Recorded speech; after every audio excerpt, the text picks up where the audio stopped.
So we're going to quickly talk about plant nutrition in general. Plant nutrition, what do plants need? Plant needs a balanced mix of all kinds of nutrients. The most important and maximum quantity, we talk a lot about NPK fertilizer, nitrogen, phosphorus, and potassium.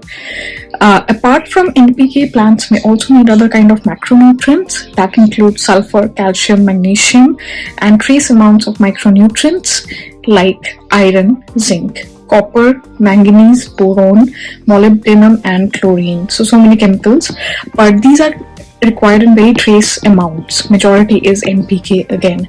So what does NPK do? In nitrogen is used for promoting vegetative growth, meaning that it works on leaves.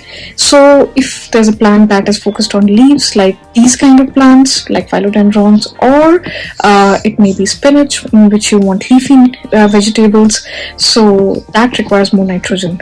Phosphorus, on the other hand, is focused on reproductive health of the plant, meaning that it focuses on fruits and flowers of the plant. So if you require more flowers in any plant or fruit from a plant, it needs more phosphorus.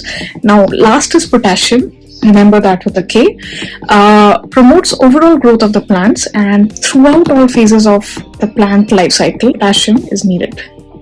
Why are we talking about nutrients in general? Because nutrients is the most focused part of the plant, but again, we eat a lot and all of that, but if we give too much of nutrients to plants, they cannot take in the extra nutrients and provide more fruits to you, because they will take in only as much as other conditions are favorable.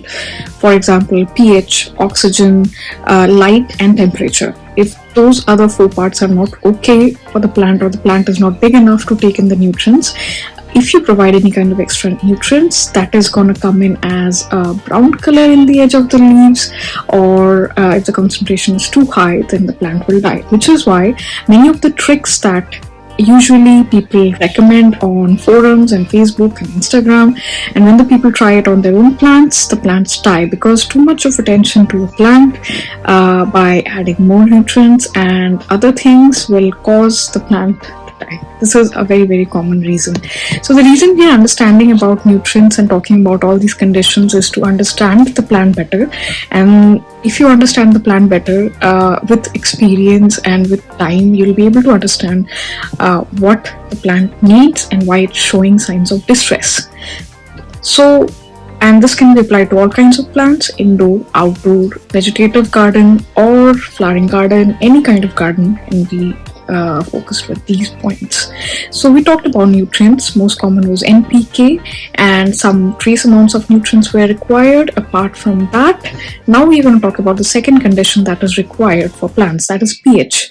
Plants survive in slightly acidic pH, and if the pH is not in the right zone, the roots won't be able to absorb the nutrient you provide. No matter how much nutrient you provide, if the pH of the soil is not good, the roots will not be able to take it in. Number 2 is oxygen. Plant roots need oxygen. If there is a root rot, is a sign of lack of oxygen in the nutrient system, in general, which is why we talk about drainage, which is why we talk about porous soil. The roots, if they suffocate and there is no drainage at all in those fancy pots, they will die. And this is true for both hydroponic system and non-hydroponic system as well. Finally, light. All plants need light. No matter how low light people claim plants to be, it will never be truly low light. And the more light you can give it, the better. Sometimes plants don't like direct sunlight, but they will still need light. What do we mean by low light plants? Again, I'm going to repeat that. The lowest light plants, like Sansevieria, even they need light enough so that you can read a book at least for 6 to 7 hours a day. But if it's too dark, they will slowly weaken and die. Even those plants, highly tolerant plants, will die. So plants in general need light.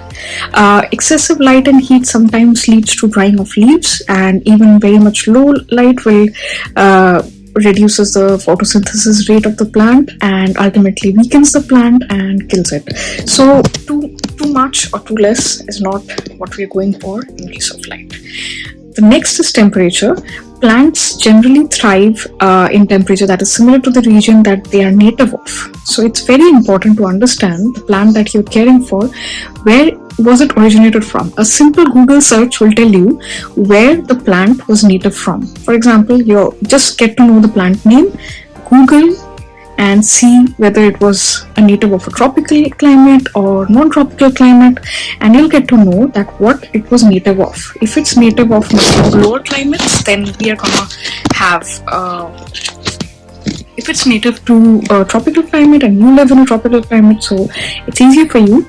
But if you don't, then you have to do some things like increase humidity by deploying various methods like humidifier or a pebble system of increasing humidity, or grouping plants to increase humidity, and so on and so forth.